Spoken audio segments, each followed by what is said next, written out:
Selamat pagi, Tuhan Yesus memberkati kita semua. Selamat untuk mendengarkan apa yang dikatakan Tuhan dan apa yang dijawab oleh Tuhan.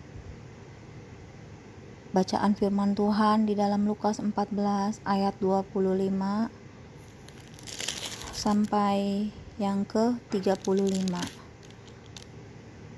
Di dalam ayat yang ke-26, jikalau seorang datang kepadaku dan ia tidak membenci bapaknya, ibunya, istrinya, anak-anaknya, saudara-saudaranya laki-laki atau perempuan, bahkan nyawanya sendiri, ia tidak dapat menjadi muridku. Barang siapa tidak memikul salibnya dan tidak mengikut aku, ia tidak dapat menjadi muridku. Nah, dalam bahasan firman di dalam Lukas ini, saya berdoa kepada Tuhan. Tuhan, kok kenapa di dalam perkataanmu Tuhan Yesus berkata, jikalau seorang datang kepadaku, ia tidak membenci bapaknya, ibunya, istrinya, anaknya, saudara-saudara, dan nyawanya sendiri. Kenapa harus dibenci kalau mau ngikut Tuhan? Nah, Tuhan berkata di dalam alam rohku, ia memberikan wahyu bahwa setiap orang yang mengikut dia harus membenci ibu bapaknya. Kok begitu sih Tuhan? Kenapa? Kan kalau di dalam manusia itu tidak boleh membenci. Terus udah kayak begitu, perkataan-perkataan itu kalau sebagai manusia, benci itu adalah tidak suka akan orang tersebut, ya kan. Nah, saya bertanya kepada Tuhan, kok begitu Tuhan? Nah, Tuhan memberikan pengertian seperti ini. Membenci itu dalam pengertian Tuhan tidak boleh memberhalakan mereka, tidak boleh lebih menyayangi mereka daripada Tuhan sendiri. Jadi di dalam artinya Tuhan yang nomor satu, Tuhan yang utama. Jangan jadikan segala sesuatu itu berhala bagi manusia itu. Hanya Tuhan saja yang kita sembah, yang nomor satu. Maksud Tuhan tuh seperti itu. Jadi seperti kalau kita lebih menyayangi ibu kita daripada Tuhan, itu tidak boleh.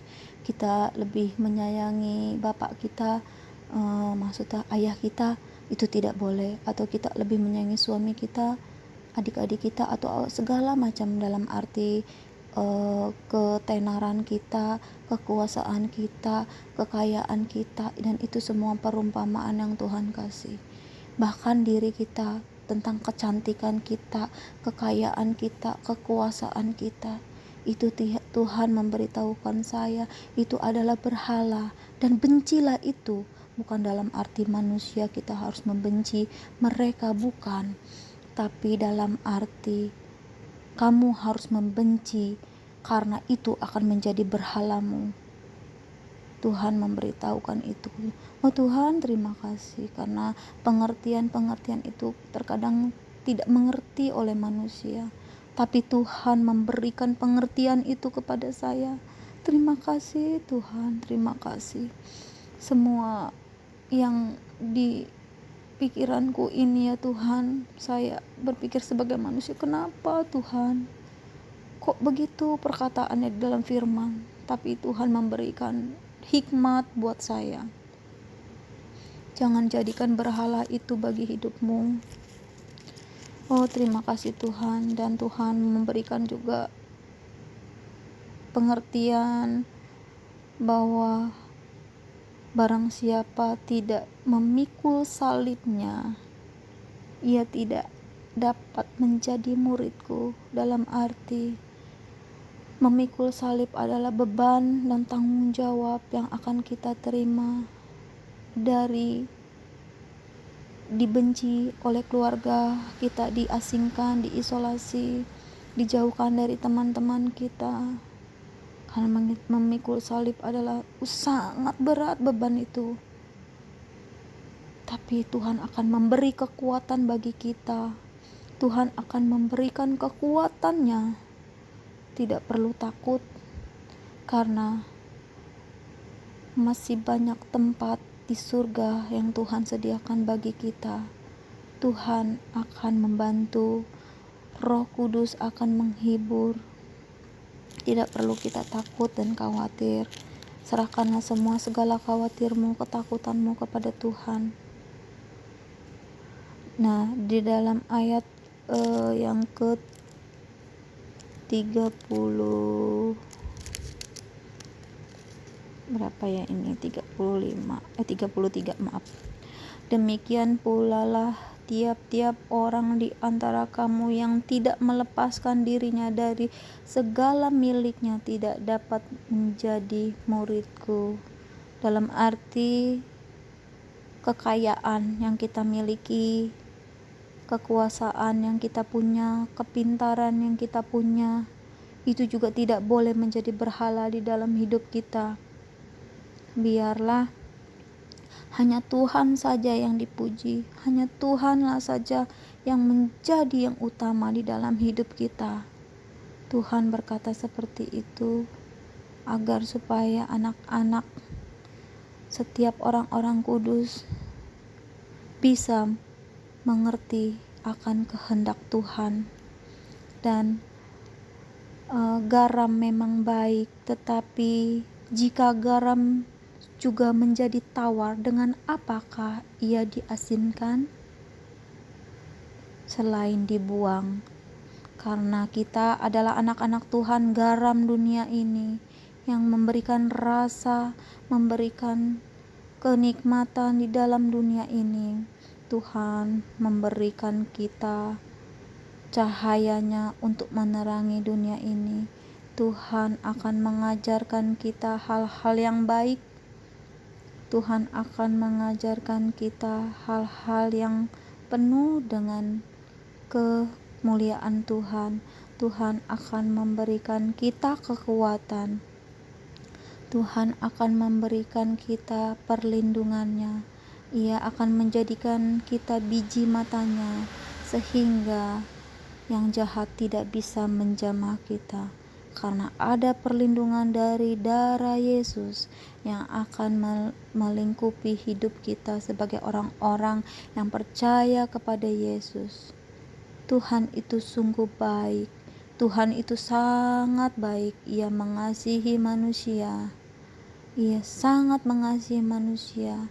Di dalam zaman akhir ini banyak yang menggoda manusia, seperti lebih banyak menonton TV, lebih banyak untuk menonton YouTube, TikTok, dan Facebook dan sebagainya.